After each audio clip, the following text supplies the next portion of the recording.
এবং চেহারার আকৃতি পরিবর্তন হয়।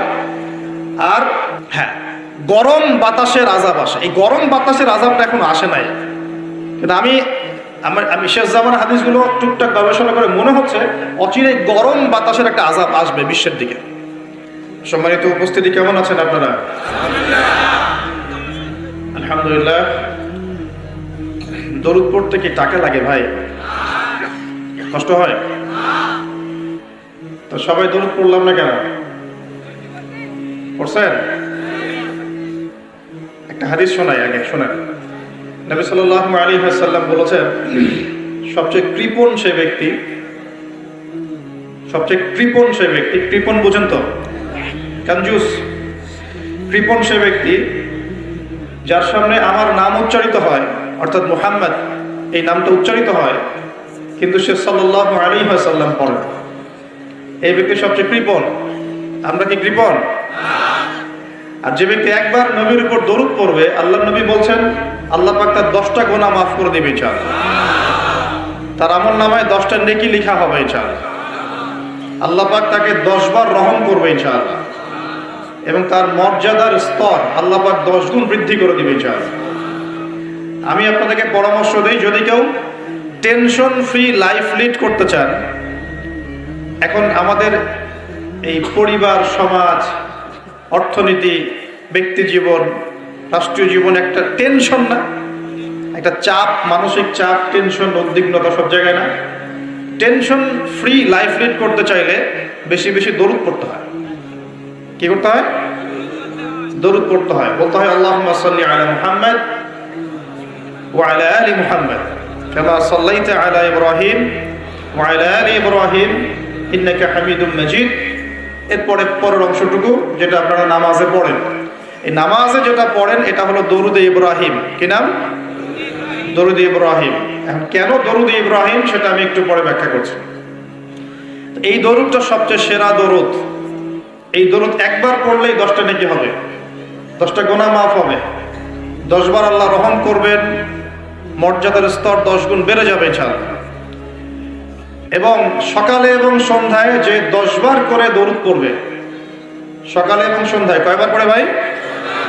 তার জন্য বিশেষ একটা ফজিলত আছে, বলে দিব।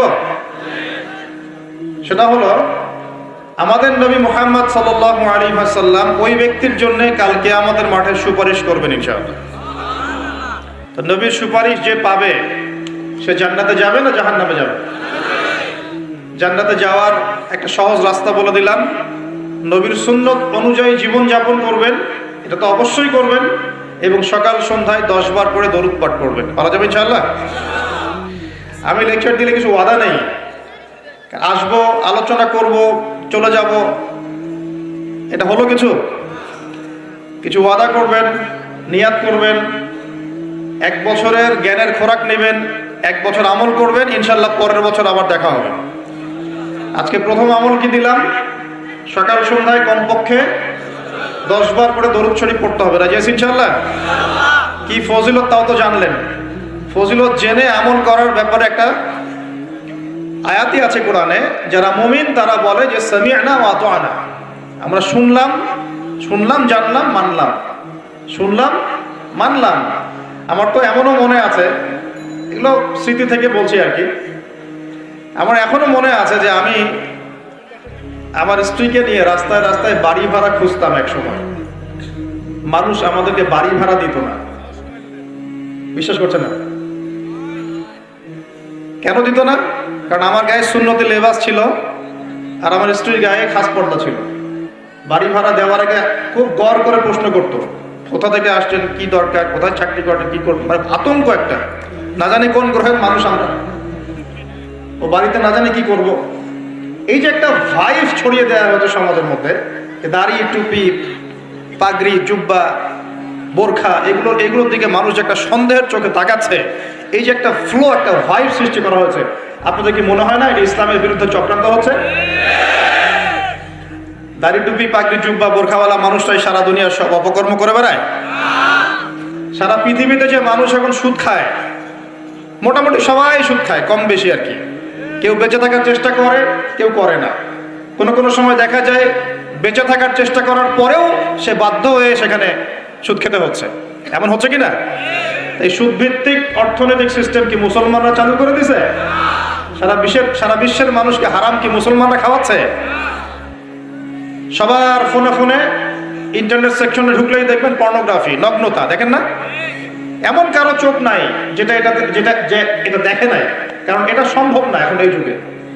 ইন্টারনেটের কাজ যারা করে, ইন্টারনেটে যারা ঢোকে, চোখের সামনে এগুলো পড়বে 100%, আলেম হোক আর জালেম হোক, পড়বে না? এই সারা দুনিয়াতে ইন্টারনেট সেকশনে যেগুলো ছড়িয়ে দেয়, মুসলমানরা ছড়াই দিছে? মেয়েরা আগে একটু পর্দায় চলতো, ফেমিনিস্ট রেভলিউশনের মধ্য দিয়ে মেয়েদেরকে নগ্ন করে বাইরে বের করা হয়েছে। এখন মেয়েরা ছেলেদের পোশাক পরে ঘুরে বেড়ায়। হ্যাঁ, সমাজের মধ্যে এই সমস্যার কারণে জেনা বাড়ছে, পরকীয়া বাড়ছে, ব্যভিচার বাড়ছে, ধর্ষণ বাড়ছে। এই সমস্যাগুলো মুসলমানরা তৈরি করে দিছে। আমরা আগে শিখতাম কোরআন এবং সুন্নাহ কেন্দ্রিক শিক্ষা, এখন শিখতেছি পশ্চিমা ধাঁচের শিক্ষা। এই শিক্ষা কি মুসলমানরা চালু করে দিল? আগে আমরা আল্লাহ পাকের জমিনে আল্লাহর খলিফা ছিলাম। আল্লাহ পাক দুনিয়াতে আমাদের খলিফা করে পাঠান নাই? সূরা বাকারার প্রথম দিকে আছে না, আদম আলাইহিস সালামকে আমি সৃষ্টি করেছি কি জন্য? আমার খলিফা হিসেবে। ওয়াইজ ক্বালা রাব্বুকা লিল মালায়েকা ইন্নী জাঈলুন ফিল আরদি খলিফা শব্দ কোরআনে নাই? তাহলে আদম আলাইহিস সালাম এই দুনিয়াতে কার খলিফা? যে আল্লাহর খলিফা, সে আল্লাহ পাকের হুকুম আহকাম চালু করবে নাকি নিজের মন গড়া বিধান চালু করবে? যে আল্লাহর বিধান দিয়ে চলে সে আল্লাহর খলিফা না? আর যে আল্লাহর বিধান বাদ দিয়ে চলে সে কি আল্লাহর খলিফা না শয়তানের খলিফা? সারা বিশ্বে এখন মানুষ কি আল্লাহর বিধান দিয়ে চলে, নিজেদের বিধান দিয়ে চলে? তো এই সমস্যাগুলো কি মুসলমানরা তৈরি করে দিল? সারা দেশে এবং সারা বিশ্বে দেখেন যুব সমাজ মাদকের সয়লাব, একাকার অবস্থা। তো কোরআন সুন্নাহ কি মানুষকে মাদক খেতে উৎসাহিত করে নাকি মাদকের বিরুদ্ধে কোরআন সুন্নাহ জিরো টলারেন্স? কোনটা? সমাজে দেখেন মেয়েদের সাথে কি অন্যায় আচরণ করা হচ্ছে, ইফটিজিং, ধর্ষণ, এগুলো বাড়ছে না কমছে? তো কোরআন সুন্নাহ কি পক্ষে না বিপক্ষে? সারা দুনিয়ার এই ঘর থেকে শুরু করে বিশ্বের যে সমস্যাগুলো একটা একটা করে বলতে গেলে তো 100টা বের হবে। এই সবগুলো সমস্যা কি মুসলমানরা করে দিল না মুসলমানদের উপর এই সমস্যাগুলো চাপিয়ে দেওয়া হচ্ছে? কোনটা? কিন্তু মিডিয়ার মধ্য দিয়ে, প্রযুক্তির মধ্য দিয়ে, নিজস্ব প্রিন্ট এবং ইলেকট্রনিক মিডিয়াগুলোর মধ্য দিয়ে সারা বিশ্বে ছড়িয়ে দেওয়া হয়েছে সবচেয়ে খারাপ মানুষ মনে হয় মুসলমানরাই, তাই না? যত বাঁকা দৃষ্টি শুধু দাড়ি, টুপি, পাগড়ি, বোরখা, এগুলোর পিছনে। আমার এখনো মনে আছে ওই স্মৃতিচারণ করতে গিয়ে এই কথাগুলো বললাম। মানুষ ভয়ে বাড়ি ভাড়া দিত না, কি অবস্থা! আর এখন মনে করেন যে এখনো খুব দেয়, এখনো যদি শোনে যে আমি বাড়ি ভাড়া খুঁজতেছি, প্রথমে খুব রাজি, ওকে ফাইন দিয়ে দেওয়া হবে। পরে যখন ফোনে যাবো, আচ্ছা উনি নাটে দিলে আবার কি সমস্যা, কোন দিন আবার কোন ঝামেলায় পড়ে। আলেম ওলামা মানুষ আমাদের সোসাইটি দেশে থাকলে আবার কোন ঝামেলা হয়, কি হয়, বাসায় আবার কে আসা যায়, কি করে, সেলিব্রিটি মানুষ, কত কাহিনী মানুষের। একটা কথা বলি শোনেন, ঢাকা শহরের কথা বলছি, লেকচারগুলো অনলাইনে যাবে তো, তাদের শিক্ষা আছে। ঢাকা শহর ভূমিকম্প প্রবণ এলাকা না? ভূমিকম্পের যে পাপগুলা, সেই পাপগুলো আমি কিন্তু একটা লেকচার আলোচনা করে আসছি সিলেটে, দেখে নিয়ে অনলাইনে। 15টা থেকে 20টা পাপ আছে। এই পাপগুলোতে যখন একটা জাতি লিপ্ত হয়, আল্লাহর পক্ষ থেকে আযাব আসে। কয়েকটা কথা বলছি। পাপগুলোর মধ্যে একটা হচ্ছে যে যখন মানুষ বস্তুবাদী হয়, বেশি বস্তুবাদী মানে দুনিয়া নিয়ে খুব বেশি ব্যস্ত, পরকালের ফিকির কম, আল্লাহকে ভুলে গেছে। তারপরে যখন আমানত উঠে যায়, আমানত কি হয়? উঠে যায়। তারপর যখন গনিমতের মাল মনে করে আমানত মানুষ খেয়ে ফেলতেছে, আমানত রাখা হয়েছে, গনিমতের মাল মনে করে খেয়ে ফেলে। যখন মানুষ এই মাকে কষ্ট দেয়, মাকে কষ্ট দিয়ে মানে মায়ের সাথে খারাপ ব্যবহার করে, বউয়ের আঁচল ধরে বসে থাকে। যখন মানুষ বাবাকে দূরে ঠেলে দেয় আর বন্ধু বান্ধবকে কাছে টেনে নেয়। তারপরে আছে যখন গান বাজনা, বাদ্যযন্ত্র বেশি হয়, মানুষের কানের কাছে যখন বাদ্যযন্ত্র বাজতে থাকে, মানে হেডফোন দিয়ে গান শুনছেন, এখন কানের কাছে বাদ্যযন্ত্র বাজছে। তারপর যখন মানুষ মাদকদ্রব্য বেশি সেবন করা শুরু করে, যখন জেনা বেশি বেড়ে যায়, অশ্লীলতা বেশি বেড়ে যায়, ব্যভিচার বেড়ে যায়, এই পাপগুলো যখন বেড়ে যায় এবং গায়িকা নর্তকীদের সংখ্যা বেড়ে যায়, প্রতিটা কথা আরবি দিয়ে বলা আছে, আমি বলতে গেলে টাইম যেত, আমি শর্ট করে বললাম। এই কাজগুলো যখন একটা সমাজের মধ্যে বেশি হয়, তখন ওই জায়গায় আল্লাহর পক্ষ থেকে দুইটা মারাত্মক আযাব আসে। তার মধ্যে একটা হচ্ছে মহামারী, আর একটা হচ্ছে এই ভূমিকম্প। আর ভূমিকম্পের সাথে চলে আসে ভূমি ধস, ভূমি ধসে যায় এবং চেহারার আকৃতি পরিবর্তন হয়। আর একটা কি, হ্যাঁ, গরম বাতাসের আযাব আসে। এই গরম বাতাসের আযাবটা এখন আসে নাই, কিন্তু আমি শেষ জামানার হাদিসগুলো টুকটাক গবেষণা করে মনে হচ্ছে অচিরেই গরম বাতাসের একটা আযাব আসবে বিশ্বের দিকে। এবং নাসাও এটা নিয়ে গবেষণা করছে অলরেডি। সূর্যের মধ্যে অনেক রকম বিক্রিয়া হচ্ছে, তেজস্ক্রিয় বিক্রিয়া হচ্ছে ইত্যাদি, হিলিয়াম গ্যাসের অনেক বিস্ফোরণ হচ্ছে। এগুলোর ওয়েভ বা ফ্লোটা আস্তে আস্তে পৃথিবীর দিকে ধেয়ে আসবে। নবীজি বলেছেন ফালইয়ারতাকিবু ইনদা যালিকা রিহান হামরা। এই রিহান হামরা কথাটা এই হাদিসের মধ্যে আছে, তিরমিজির 2211 নম্বর হাদিস এটা আছে। গরম বাতাস ধেয়ে আসবে পৃথিবীর দিকে, গরম বাতাসের আযাব, গরম বাতাসের আযাব আসবে। ওয়া জালজালা, এবং ভূমিকম্প। অন্য হাদিসে আসছে সানাওয়াতুজ জালাজিল, ভূমিকম্পের বছরগুলো। আর আসছে মুতানুন শাদীদ, বড় মহামারী। আর খসফুন যে জমিন ধসে যাওয়া, মাসখান চেহারা আকৃতি বিকৃত হয়ে যাবে। আর কযফান একটা আছে, কযফান পাথরের বৃষ্টি বর্ষিত হবে। এই আযাবগুলো কখন আসে? এই পাপগুলোতে মানুষ যখন লিপ্ত হয়। আর আমাকে বলেন দেখি, এই পাপগুলোতে আমরা কম বেশি লিপ্ত আছি কিনা? আর বড় বড় বস্তুবাদী শহরগুলোতে এই পাপগুলো বেশি না? এখানে মানুষ ওই হাদিসের উপর আমল করছে। এখন কোন হাদিস? নবী সাল্লাল্লাহু আলাইহি ওয়াসাল্লামের ইন্তেকালের 80 থেকে 85 দিন আগে একটা হাদিস তিনি বলে গেছেন, একদম শেষের দিকে, জীবনের শেষের দিকে। ওই হাদিসটাকে বলে হাদিসে জিবরিল। কি বলে? নবীজিকে জিবরাইল আলাইহিস সালাম মানুষের রূপ ধরে এসে জিজ্ঞাসা করেছিলেন যে কিয়ামত কবে হবে। নবীজিকে জিবরাইল আলাইহিস সালাম মানুষের রূপ ধরে সবার সামনে জনসম্মুখে এসে জিজ্ঞাসা করেছেন কিয়ামত কবে হবে। নবীজি বলছেন মাত্র দুটো আলামত বলেছেন। কয়টা ভাই? দুইটা। একটা হচ্ছে আনতালিদাল আমাতু রাব্বাতুহা, দেখবে যখন দাসী মনিবকে জন্ম দিচ্ছে। দাসী মনিবকে জন্ম দিচ্ছে মানে কি? সমাজের ন্যায় অন্যায়, হক বাতিল, হালাল হারাম, এই যে মানদণ্ড সব উল্টে যাবে। হালাল হবে হারাম, হারাম হবে হালাল, ন্যায় হবে অন্যায়, অন্যায় হবে ন্যায়, হক হবে বাতিল, বাতিল হবে হক, জায়েজ নাজায়েজ, নাজায়েজ জায়েজ। হ্যাঁ, মানুষ এই মানদণ্ড চেঞ্জ করে না এখন। বুঝতে পারছেন না মনে হয়? এখন সমাজে সত্য মিথ্যা, ন্যায় অন্যায়ের মানদণ্ড কি কোরআন সুন্নাহ এখনো টিকে আছে? এখন মানুষ নিজে যেটা ন্যায় মনে করে সেটাই ন্যায়, নিজে যেটাকে অন্যায় মনে করে সেটা অন্যায়, নিজে যেটাকে ভালো মনে করে সেটা ভালো, নিজে যেটাকে খারাপ মনে করে সেটা খারাপ। আল্লাহ যেটাকে হালাল করে দিয়েছেন মানুষ হারাম করে নিচ্ছে, আল্লাহ হারাম করে দিয়েছেন মানুষকে হালাল করে নিচ্ছে। হচ্ছে কি না এগুলা? তো এই যুগ চলে আসে নাই যে দাসী মনিবকে জন্ম দিচ্ছে না? মানদণ্ড উল্টে গেছে। আমার কথা কি বুঝতে পারেন? মানদণ্ড উল্টে গেছে, জিনিস ভালো মন্দের, ন্যায় অন্যায়, হক বাতিলের মানদণ্ড উল্টে গেছে। বলেন তো সত্য মিথ্যার মানদণ্ড কি? আমার বুদ্ধি না আল্লাহর ওহী? কোনটা? সত্য মিথ্যা, ন্যায় অন্যায়, হক বাতিলের চূড়ান্ত মানদণ্ড কি? আমার বুদ্ধি নাকি আল্লাহ পাকের কোরআন সুন্নাহ? কোনটা? কিন্তু সমাজে কি সেটাই বাস্তবায়িত আছে 100%? 50%ও কি আছে? তো এই সমস্যাটা কি চলছে কিনা? তার কি আমাদের এই বড় আলামতটা আমরা দেখছি কিনা? দেখছি। গেল দুই নম্বরটা নবী বলছেন ওয়া আনতারাল হুফাতাল উরাতাল আলাতা রিয়া আশাই ইয়াতাতাওয়ালুনা ফিল বুনিয়ান। নবীজি বলছেন যখন দেখা যাবে সমাজের সবচেয়ে দরিদ্র শ্রেণীর মানুষ, স্যান্ডেল কেনার টাকা ছিল না, কাপড় পরার টাকা ছিল না, এই শ্রেণীর মানুষ, রাখাল গরু ছাগল চড়াতো, এই শ্রেণীর মানুষ উঁচু উঁচু অট্টালিকা নির্মাণের প্রতিযোগিতা করবে। ভালো করে বোঝেন, নবীজি বলছেন না ধনীরা, সমাজের ধনীরা অট্টালিকা নির্মাণের প্রতিযোগিতা করবে। নবীজি এই কথা বলছেন না হাদিসে। নবীজি বলছেন সবচেয়ে দরিদ্র শ্রেণীর মানুষ, রাখাল শ্রেণীর মানুষ, স্যান্ডেল নাই, গায়ে জামা নাই, এরা উঁচু উঁচু অট্টালিকা নির্মাণের প্রতিযোগিতা করবে। করছে কিনা? কিভাবে সম্ভব এই শ্রেণীর মানুষের অট্টালিকা নির্মাণের কম্পিটিশন করা কিভাবে সম্ভব?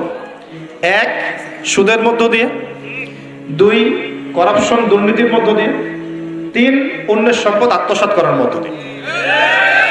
এই সমস্যাগুলো চলছে কিনা সমাজে? এরাই যখন 10-20 তলা বিল্ডিং উঠাবে তখন তো আর মানুষকে মানুষই মনে করবে না। বুঝতে পারছেন না? এদের তো কোনো পড়াশোনা নাই, কোনো ব্যক্তিত্ব নাই, কোনো দিনই এলেম নাই, রুচিবোধ নাই, কালচার না, সামাজিক না, এর তো মানে অসামাজিক। এরা যখন এদের হাতে যখন আপনি সম্পদ চলে যাবে, এরা তো সাধারণ মানুষকে মানুষই মনে করবে না, গরিব মানুষকে এরা কিছুই মনে করবে না, ও মনে করবে আমি সব কিছু। আমরা দেখেছি যার একটা বাড়ি আছে ঢাকায়, ও মানুষকে মানুষই মনে করে না, মানুষকে মানুষই মনে করে না, যে মনে করে আমি শহরের মালিক।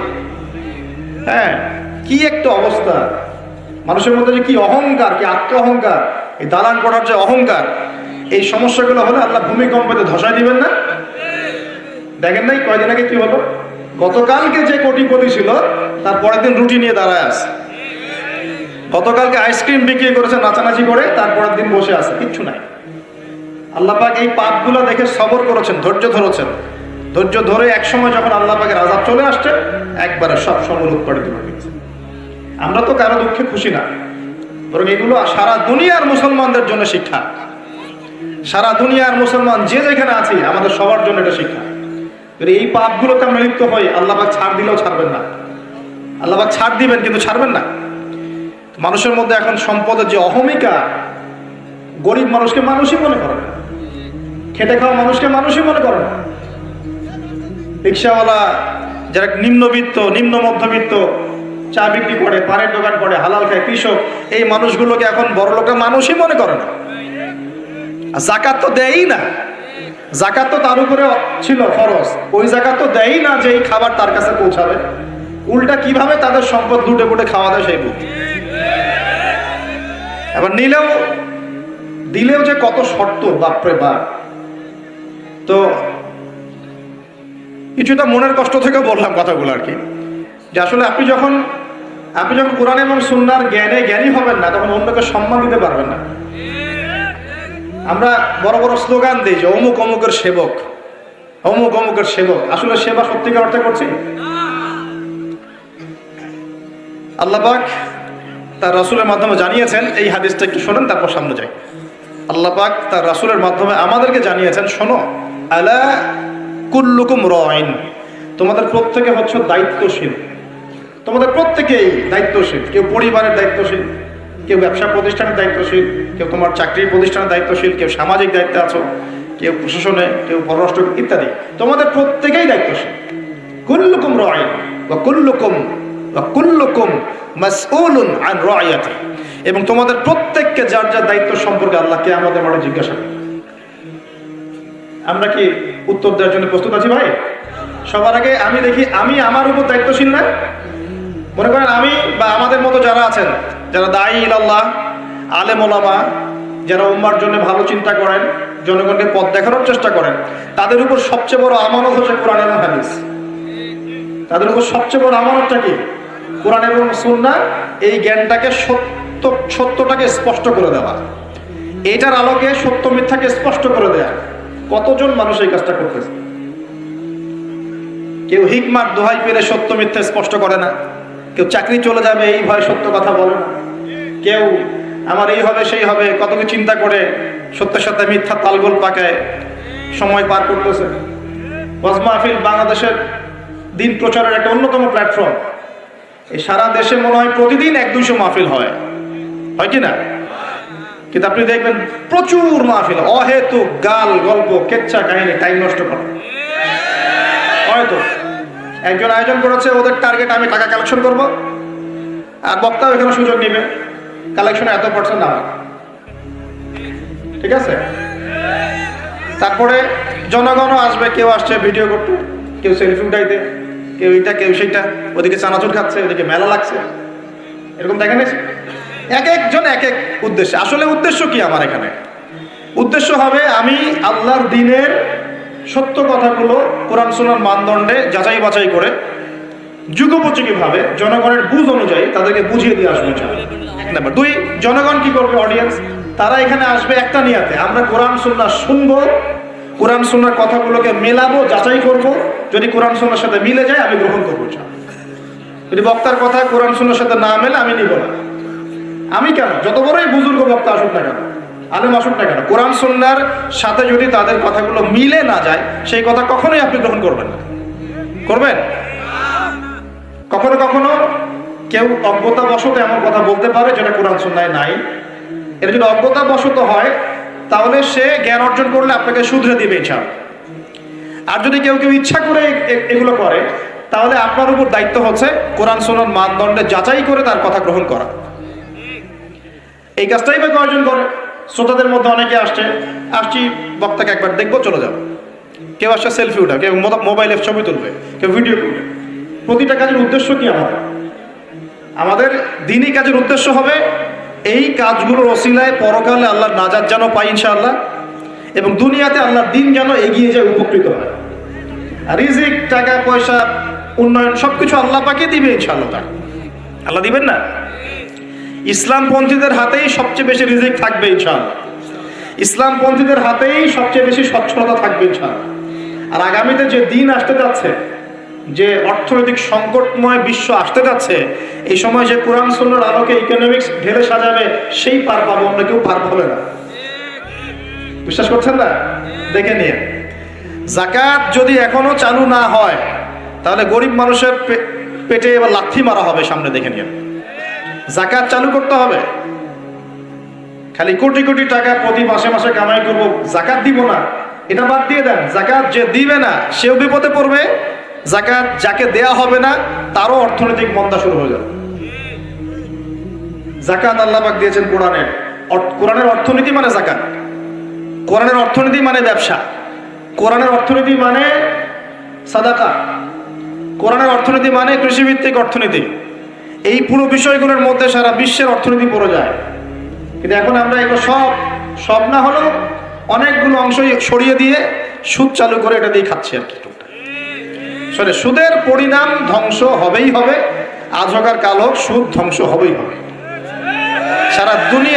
সারা দুনিয়া এখন দেখছে যে সুদ কিভাবে ধ্বংস হয়। সারা দুনিয়া এখন দেখছে সুদ কিভাবে ধ্বংস হবে। মনে রাখবেন, এর ফলে শুধু এক শ্রেণীর মানুষই লাভবান হবে। কোন শ্রেণী? যারা বুর্জোয়া শ্রেণী, যারা পুঁজিবাদী শ্রেণী, যারা ধনিক শ্রেণী, যাদের হাতে সম্পত্তি কুণ্ঠিগত থাকবে, এরা হয়তো পার পেয়ে যাবে এই দুনিয়াতে। কিন্তু মধ্যবিত্ত শ্রেণী আর নিম্ন মধ্যবিত্ত শ্রেণীর জীবনে এমন দুর্ভোগ নেমে আসবে সামনে, দেখে নিন কি হয়। সুদের পরিণতি হচ্ছে ধ্বংস। সুদের পরিণতি মানেই ধ্বংস। সুদ যখন চালু হবে তখন আল্লাহ পাক কোরআনে বলছেন, ও যে ব্যক্তি সুদ খেলো সে যেন আমার এবং আমার নবীর সাথে যুদ্ধ করলো। একটা বলি তাহলে বুঝবেন। সূরা বাকারা 279-80 এই আয়াতগুলো দিকে আছে। 79-80 আল্লাহ পাক বলছেন, ইয়া আইয়ুহাল্লাযীনা আমানু, হে মুমিনগণ, ইত্তাকুল্লাহ, তোমরা আল্লাহকে ভয় করো। আল্লাহর কথা সহজ না? তোমরা আল্লাহকে ভয় করো। ওয়াযারু মা বাকিয়া মিনার রিবা, সুদ ছেড়ে দাও। সুদের অবশিষ্ট অংশ ছেড়ে দাও মানে সুদ ছেড়ে দাও। ওয়া ইল্লাম তাফআলু, যদি তোমরা সুদ না ছাড়ো, ফাআযানু বিহারবিন মিনাল্লাহি ওয়া রাসূলিহি, তাহলে আল্লাহ এবং তার রাসূলের সাথে যুদ্ধের ঘোষণা শুনে নাও। কার কথা এটা? আমি বানিয়ে বললাম? আপনার কিতাব। এই কিতাব আপনার বাসায় নাই? আপনি কি এই কিতাবের জন্য জীবন দিতে চান না? যখন এই কিতাবকে কেউ অবমাননা করে আপনার তো গা জ্বলে, হৃদয় রক্তক্ষরণ হয়। কয়েকদিন আগে ওই যে সুইডেন না ডেনমার্ক, হ্যাঁ, আমি নামও ভুলে গেছি, ভুলে যাওয়াই ভালো। এগুলো মনে রাখাই খারাপ, কারণ এদেরকে মনে রাখে কি হবে। সেখানে কোরআনকে অবমাননা করেছে, কোরআন পুড়িয়ে দিয়েছে, আপনারা দেখেছেন তো। তখন আপনার খারাপ লাগে নাই? একটু খারাপ লাগে নাই ভাই? কষ্ট হয় নাই? যদি সে আপনার ছেলে হতো আপনি কি করতেন বলেন? আপনার ছেলে যদি কোরআন পুড়িয়ে দিত কি করতেন?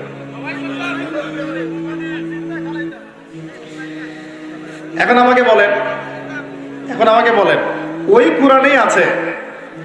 কোরআনেই আছে সুদ খাওয়া মানে আল্লাহ এবং তার রাসূলের সাথে যুদ্ধ করা।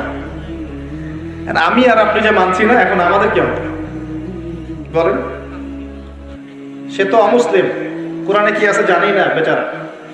কোরআনের প্রতি অনেক ক্ষোভ, কারণ কোরআন ওদের সমস্ত জাহিলিয়াত অন্যায়ের বিরুদ্ধে কথা বলে। এই জন্য কোরআনকে পুরা দিতে চায় এবং নবীকেও গালিগালাজ করে, তাই না? ইসলামের বিরুদ্ধে দাঁড়া যায়, ইসলামের বিরুদ্ধে ওরা চেষ্টা চালায়, কারণ ওরা জানে না ইসলাম কি। ওরা বোঝে না কোরআন কি, ওরা বোঝে না মুহাম্মদ সাল্লাল্লাহু আলাইহি ওয়াসাল্লাম কে, তিনি কেমন আদর্শ, কেমন মানুষ, তিনি যে পুরো বিশ্বের জন্য রহমত, ওরা তো জানেই না, বোঝেই না। আমরা জানি না? এখন আমরা যে জানি, কিন্তু আমরা যে কোরআন পড়তে জানি না। আমরা তো জানি, কিন্তু আমরা তারপরেও যে কোরআন তেলাওয়াত করতে পারি না, জানার পরেও যে কোরআনের অর্থ কোনোদিন পড়ে দেখলাম না।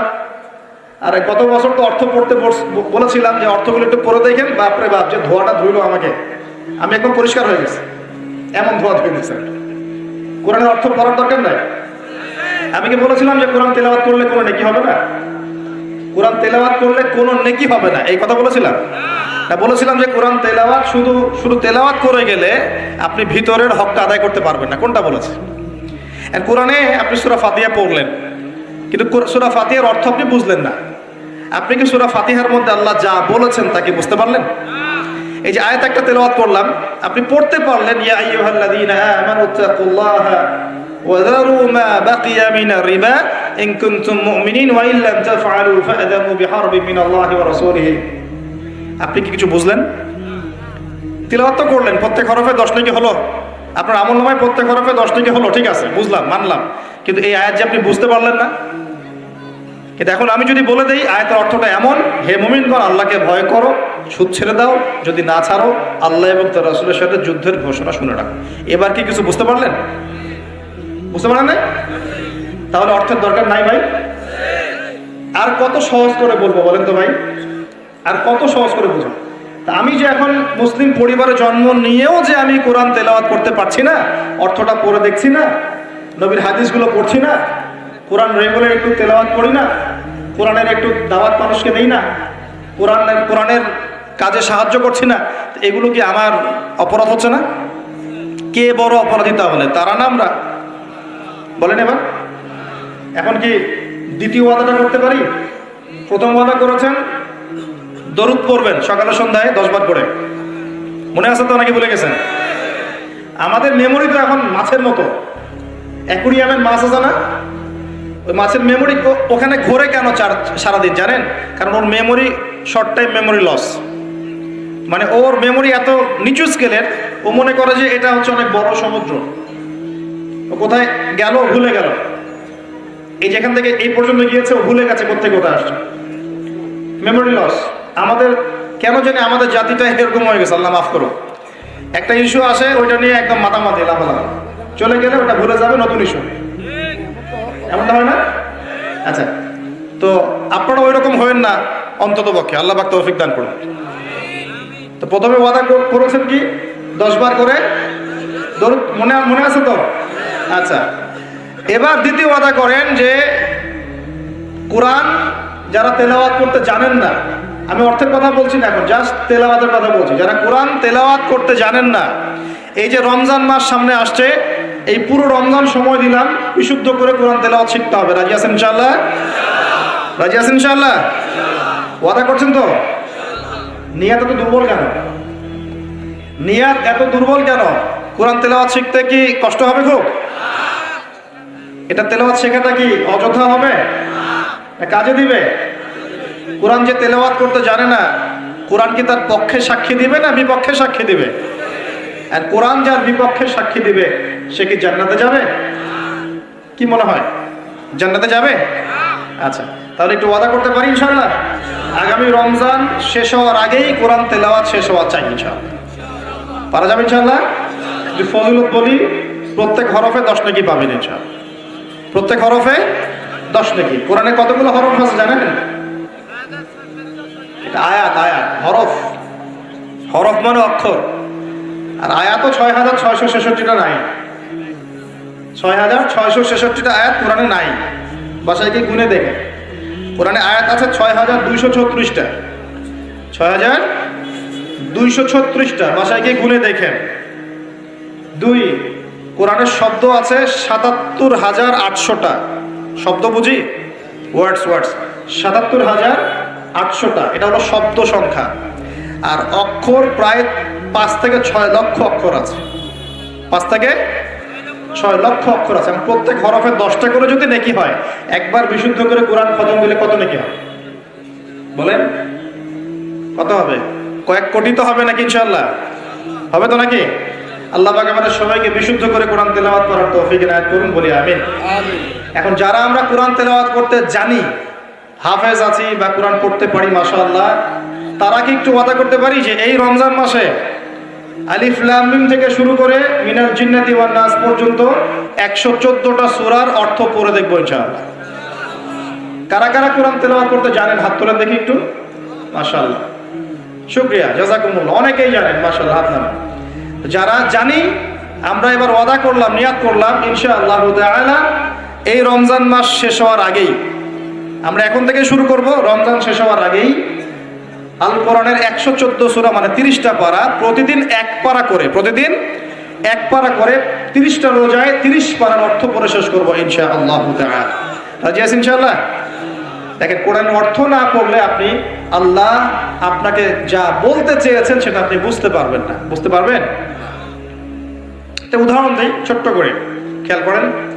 মনে করেন আপনি প্রবাসী, আপনার স্ত্রী থাকে দেশে, আপনার স্ত্রীর সাথে আপনার দেখা সাক্ষাৎ খুব কম হয়, দেখা সাক্ষাৎ হয় না বললে চলে। খুব আপনি কাজের কারণে ওখানে থাকছেন, মাঝে মাঝে আসছেন যাচ্ছেন। এখন স্ত্রী আপনাকে একটা মেসেজ পাঠিয়েছে ফোনে, স্ত্রী আপনাকে একটা 1 পৃষ্ঠার মেসেজ পাঠিয়েছে, আর মেসেজটা পাঠিয়েছে স্ত্রী ইংরেজি ভাষায়। কোন ভাষায় ভাই? আর আপনি বেচারা ইংরেজি বোঝেন না, আপনি ইংরেজি বোঝেন না, আপনি ইংরেজি রিডিংটাও পড়তে পারছেন না, যে সে বলেছে আই লাভ ইউ, এতটুকু আপনি পড়তে পারছেন না, কারণ আপনি কোনোদিনও ইংরেজি পড়েন নাই। এটা যে আই, এটা যে এল, এটা ও, এটা ভি, এটা ই, এটা আপনি বুঝতে পারছেন না, কারণ আপনি ইংরেজি জানেন না। মনে করেন এখন স্ত্রীর এই ভালোবাসাপূর্ণ মেসেজটা আপনি কি পড়তে পারবেন? আচ্ছা, তাহলে পড়তেও পারলেন না। এখন যদি পড়তে পারতেন, কমসে কম পড়তে পারতেন, তাহলে কি হতো? অর্থটা আপনি বোঝার চেষ্টা করতেন, নাকি? অর্থটা বোঝার চেষ্টা করতেন। হ্যাঁ, স্ত্রী বলেছে আমি খুব ভালো নাই, আপনার কথা মনে পড়ছে, সন্তানরা আপনাকে মিস করে, এগুলো সে ইংরেজিতে লিখেছে, ইংরেজি ভাষায় লিখেছে। আর আপনি ইংরেজি ভাষা পারেন না, অর্থটা বোঝেন না। তার লেখাগুলো হয়তো আপনি টুকটাক একটু পড়তে পারছেন, হ্যাঁ, কিন্তু আপনি কি তার অর্থটা উঠাতে পারবেন? অর্থ যদি উঠাতে না পারেন, স্ত্রী যে এত প্রেম ভালোবাসা মহব্বতের সাথে একটা চিঠি লিখলো আপনাকে, আপনি কি সেই চিঠির হক আদায় করতে পারবেন? এবার আপনি বোঝেন, আল্লাহ রাব্বুল আলামিন আমাদেরকে এই দুনিয়াতে সফল হওয়ার জন্য আর পরকালে জান্নাত পাওয়ার জন্য এই কোরআনটা নাযিল করেছেন। আল্লাহ পাক তার পক্ষ থেকে এই মেসেজটা পাঠিয়েছেন তার নবীর মাধ্যমে, যে তোমরা যেন দুনিয়ায় সফল হতে পারো, দুনিয়া কিভাবে চলবে, কিভাবে খাবে, কিভাবে নামাজ পড়বে, কিভাবে সমাজকে ডিল করবে, কিভাবে পরিবার চালাবে, কিভাবে রাষ্ট্র চালাবে ইত্যাদি সব কিছু আল্লাহ পাক এই কিতাবের মধ্যে নাজিল করে নামিয়ে দিলেন রাসূল সাল্লাল্লাহু আলাইহি ওয়াসাল্লামের কাছে। তিনি আমাদের সবাইকে জানিয়ে দিলেন। আর বেচারা আমি যদি এই ভাষাও না বুঝি আর এটা পড়তেও না জানি, আমি কি আল্লাহ পাকের সেই মহব্বতের হক আদায় করতে পারবো? এটাই হলো আমাদের উম্মার এখন সবচেয়ে বড় সমস্যা।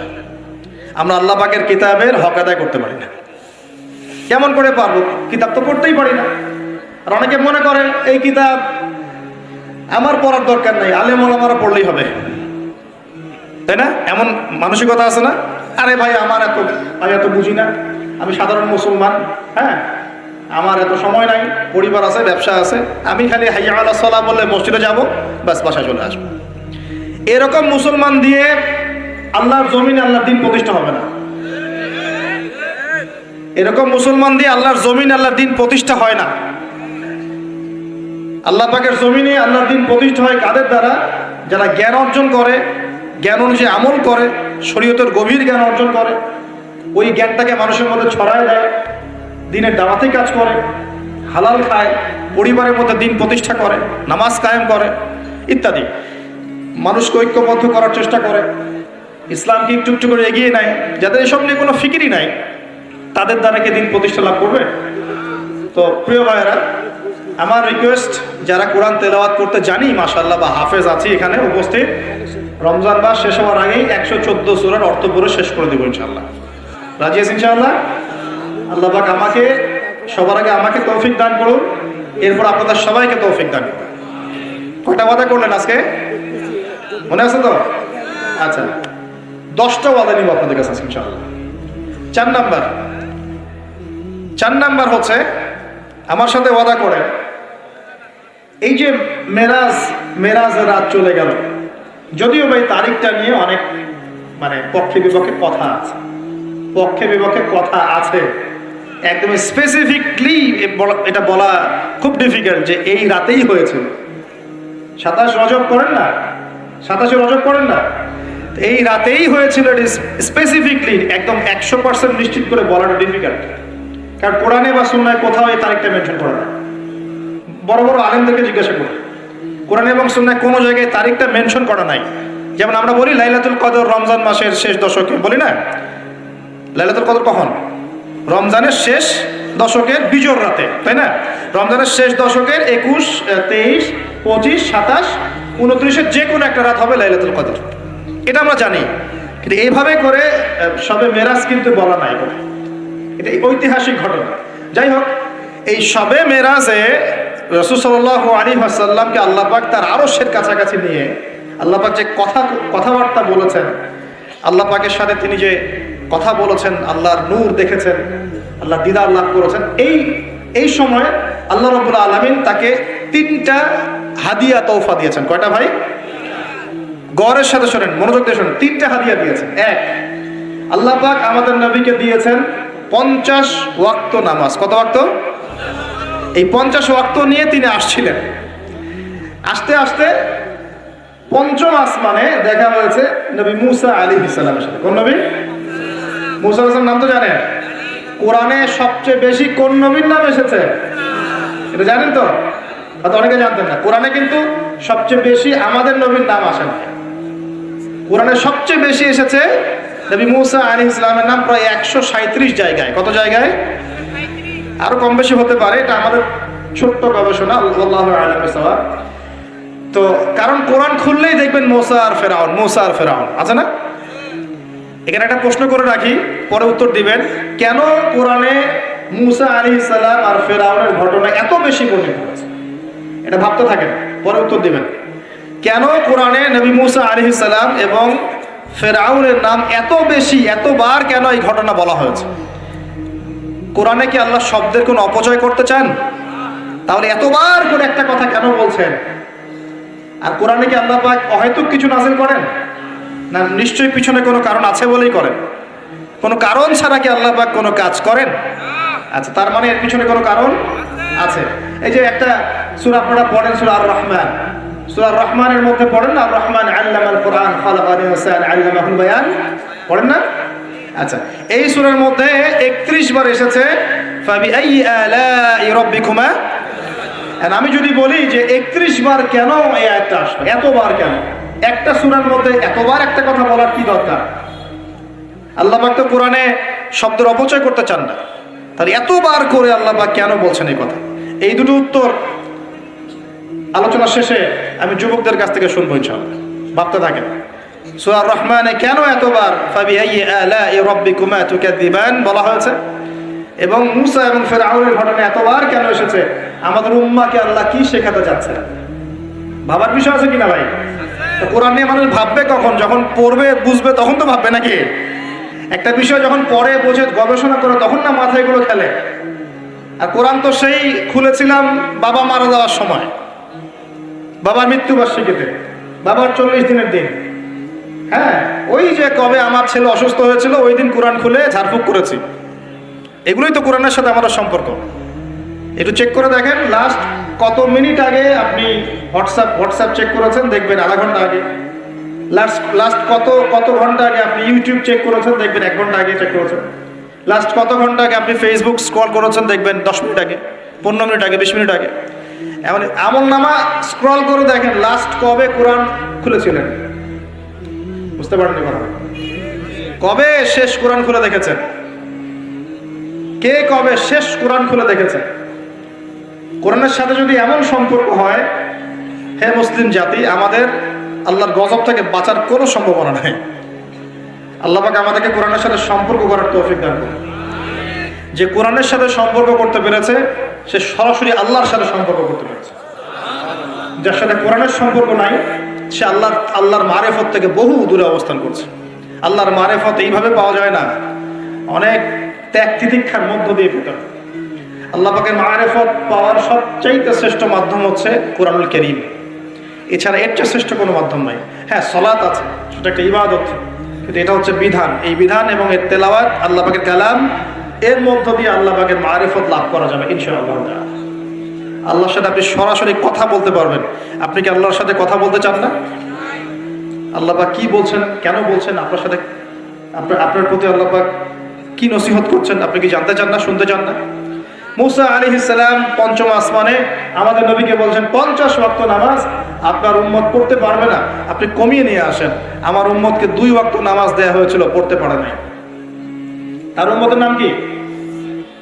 মুসা আলাইহিস সালামের উম্মতের নাম কি বলেন? বনু ইসরাইল। কিন্তু বনু ইসরাইল তারও আগ থেকেই ছিল। বনু ইসরাইল বলা হয় ইয়াকুব আলাইহিস সালামের বংশধরদেরকে। মুসা আলাইহিস সালামের কওম দাবি করে, তারা দাবি করে যে আমরা মুসা আলাইহিস সালামের কওম। কিন্তু সত্য কথা হচ্ছে যে যারা এই দাবিটা করে এরা সত্যিকারের বনু ইসরাইল নয়। এরা হচ্ছে ইউরোপিয়ান জিউস, ইউরোপ থেকে এসেছে এরা ইউরোপিয়ান জিউস, এরা সত্যিকারের বনু ইসরাইল নয়, এটা মাথায় রাখবেন। আচ্ছা, আর যারা বলে আমরা নাসারা বা খ্রিস্টান, এরাও সত্যিকারের খ্রিস্টান নয়। সত্যিকারের খ্রিস্টানরা কখনো 3 খোদায় বিশ্বাস করতো না। তারা বিশ্বাস করতো আল্লাহ ছাড়া কোনো ইলাহ নাই এবং আল্লাহ পাকের কোনো সন্তান নেই, তারা বিশ্বাস করতো। তারা বিশ্বাস করতো ঈসা আলাইহিস সালাম আল্লাহর সন্তান নয়। সত্যিকারের খ্রিস্টান ছিল বাদশা নাজাশী। কি নাম? নাম শোনেন নাই মনে? বাদশা নাজাশী ছিল নবী সাল্লাল্লাহু আলাইহি ওয়াসাল্লামের সময় এমন একজন খ্রিস্টান শাসক যার রাজ্যে কেউ জুলুমের শিকার হতো না। মুসলমানরা একসময় সেই রাজ্যে আশ্রয় নিয়েছিল এই মুশরিকদের অত্যাচার থেকে বাঁচার জন্য। এই বাদশা নাজাশী মুসলমানদেরকে আশ্রয় দিয়েছিল, তাদের ভরণ পোষণ দেখাশোনা সবকিছু করেছিল। এই বাদশা নাজাশী যখন মারা যায়, আমাদের নবী নিজে তার গায়েবানা জানাজার নামাজ পড়েছে। তারা ছিল প্রকৃত খ্রিস্টান, যার সামনে জাফর রাদিয়াল্লাহু আনহু সূরা মারিয়াম তেলাওয়াত করেছিলেন। সূরা মারিয়ামের তেলাওয়াত শুনেই তিনি চোখ দিয়ে দরদর করে কান্না শুরু করেছেন। তো মনে রাখবেন, এখনকার ইউরোপিয়ান জিউসরা কিন্তু প্রকৃত বনু ইসরাইল নয়, এটা মাথায় রাখবেন। তারপরে সামনে যান। তো মুসা আলাইহিস সালাম কমাতে চাপ দিচ্ছেন। নবী সাল্লাল্লাহু আলাইহি ওয়াসাল্লাম একবার যাচ্ছেন 50 থেকে 45, 45 থেকে 40, 40 থেকে 35, এই করতে করতে করতে করতে 5 ওয়াক্ত নামাজ হলো। কত ওয়াক্ত? 5 ওয়াক্ত। এবার মুসা আলাইহিস সালাম বলছেন আরো কমায় নিয়ে আসেন, আমার উম্মত 2 ওয়াক্ত নামাজ পড়তে পারে নাই, আপনি আরো কমিয়ে নিয়ে আসেন। তখন নবী সাল্লাল্লাহু আলাইহি ওয়াসাল্লাম বলছেন আমি আমার রবের কাছে এই আরজি পেশ করতে লজ্জা বোধ করছি। কি বোধ করছি? লজ্জা বোধ করছি। তারপর আল্লাহ রাব্বুল আলামিন বললেন যে তোমার উম্মতের উপর আমি 5 ওয়াক্ত নামাজই ফরজ করলাম, এই হাদিয়া দিলাম, কিন্তু তারা যদি 5 ওয়াক্ত নামাজ পড়ে 50 ওয়াক্তের নেকি দেওয়া হবে। আর কিছু চাই ভাই? 5 ওয়াক্ত নামাজ পড়লে আমরা প্রতিদিন 50 ওয়াক্ত নামাজ পড়ছি। শুধু তাই নয়, আল্লাহ পাক বলে দিলেন তোমার উম্মতের কোনো ব্যক্তি যে কোনো ভালো কাজ করুক না কেন তাকে 10 গুণ বাড়ায় দেওয়া হবে। 1 টাকা দান করেছেন 10 টাকার নেকি দেওয়া হবে। 1 রাকাত নামাজ পড়লেন 10 রাকাতের নেকি দেওয়া হবে। একটা সেজদা করলেন 10টা সেজদার নেকি পাওয়া যাবে। একবার সুবহানাল্লাহ বললেন 10 বার সুবহানাল্লাহ বলার নেকি পাওয়া যাবে। একবার সূরা ফাতিহা পড়লেন 10 বার পড়ার নেকি পাওয়া যাবে।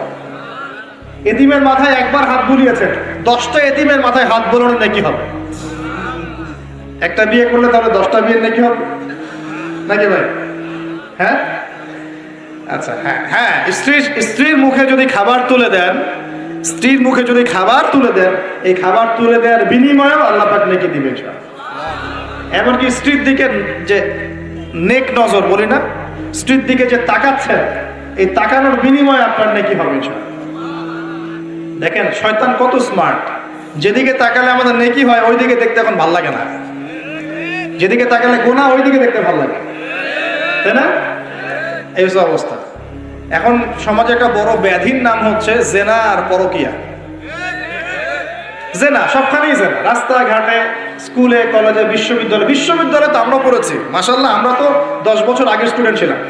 ওই সময় দেখতাম যে মেয়েদের কোলে ছেলেরা শুয়ে থাকতো, মেয়েরা ওরা গোল হয়ে গ্রুপ স্টাডি করতো, মানে গোল হয়ে একটা বই নিয়ে পড়াশোনা করতো, ওটার নাম নাকি গ্রুপ স্টাডি। ছেলে মেয়ে সবাই একসাথে আর কি। কোনো কোনো সময় দেখা যেত ক্যাম্পাসে হাট থেকে দেখা যেত যে মেয়ের যে মানে থাই উরুর উপরে মাথা দিয়ে ছেলে বই পড়তেছে। জেনা নয় কি ওইগুলা? নাকি ভালো কাজ? এখন তো এর চেয়ে তো ভালো মারাত্মক কিছু হয়, তাই না ভাই? এখন তো এই যুগ পার হয়ে গেছে। আগে চিঠি দেওয়ার যুগ ছিল, এখন চিঠি দেওয়ার যুগ টুক নেই, এখন একদম সরাসরি সবকিছু, তাই না? একটা পাপের কারণে আল্লাহ পাকের মহামারী নেমে আসে, আল্লাহ পাকের পক্ষ থেকে মহামারী নেমে আসে। সেই পাপটার নাম হলো ফাহেশা, অশ্লীলতা, নোংরামি, জেনা, ব্যভিচার, পরকীয়া। যে নোংরামি না এগুলা, এই এই এই এই পাপগুলোর কারণে আল্লাহর পক্ষ থেকে এমন এমন রোগ ব্যাধির জন্ম হয় যে রোগগুলো আগে বিশ্বের মধ্যে ছিল না। এই কথাটা হাদিসের মধ্যে আছে। এই অবৈধ জেনা এবং ব্যভিচার, পরকীয়া এইসব সম্পর্কের কারণে আল্লাহর পক্ষ থেকে এমন কিছু আযাব আসে, এমন কিছু রোগ আসে, ব্যাধি আসে, মুসিবত আসে, যা এই দুনিয়াতে আগে কখনো ছিল না। আপনারা কি এইডসের নাম আজকে থেকে 50-100 বছর আগে শুনেছিলেন কখনো? কেউ শুনেছিল? এখন আশঙ্কাজনক হারে এগুলো বাড়ছে কিনা? কোনো চিকিৎসা আছে এগুলো? তাহলে মনে করছেন এগুলো কি আল্লাহর পক্ষ থেকে আযাব না? আল্লাহর আযাব না এগুলা? আমরা এখন এমন একটা জায়গায় চলে আসছি, আসলে কি বলবো, এখনকার নিউজগুলো এমন যে কোনো জায়গায় কোনো ক্ষেত্রে দেখা যায় যে বৈধ সম্পর্ক যেগুলো আছে না, বৈধ সম্পর্ক মাহরাম, এই মাহরামদের মধ্যেও অবৈধ যৌন সম্পর্ক চলতেছে না। এগুলো পেপার পত্রিকা আসে, এগুলো দেখা যায়, অনলাইন ঢুকলে দেখা যায়। আল্লাহ পাক আমাদের সবাইকে চরিত্র পবিত্র রাখার তৌফিক দান করুন। ভাই, চরিত্র পবিত্র রাখার জন্য একটা আমি পরামর্শ দিই, নিজেকে ভালো কাজে ব্যস্ত রাখেন, নিজেকে ভালো কাজে ব্যস্ত রাখেন। সেটা সামাজিক কাজও হতে পারে, সমাজ কল্যাণমূলক কাজ করেন না, জনসেবা করেন, মানুষের সেবা করেন, মানুষের কাছে থাকেন, সোশ্যাল ওয়ার্ক করেন। এই যে অ্যাসোসিয়েশন আছে না কিছু সামাজিক, নন পলিটিক্যাল, নন প্রফিটেবল কিছু ফাউন্ডেশন থাকে না, মানুষের কল্যাণে কাজ করেন, ইফতারের প্রজেক্ট করেন সামনে, ঠিক আছে? তারপরে শীত বস্ত্র হয়, তারপরে যে ত্রাণ রিলিফ, মানে মানুষের কল্যাণ, বৃক্ষরোপণের কাজ, তারপরে আপনার এই যে রক্তদান কর্মসূচি, এই টাইপের যে ভালো ভালো কাজ, সমাজ কল্যাণমূলক কাজ, এই সমাজ কল্যাণমূলক কাজগুলো করলেও মনটা বড় হবে। চান ভালো কাজে ব্যস্ত থাকবেন, আপনি দেখবেন মাথার মধ্যে শয়তানি নাই। যখন মানুষের কাজ নাই, সারাদিন অলস বসে থাকে, মাথার মধ্যে দুনিয়ার শয়তানি ঘোরাফেরা করতে থাকে। আল্লাহ পাক আমাদের সবাইকে ভালো কাজের সাথে থাকার তৌফিক দান করুন।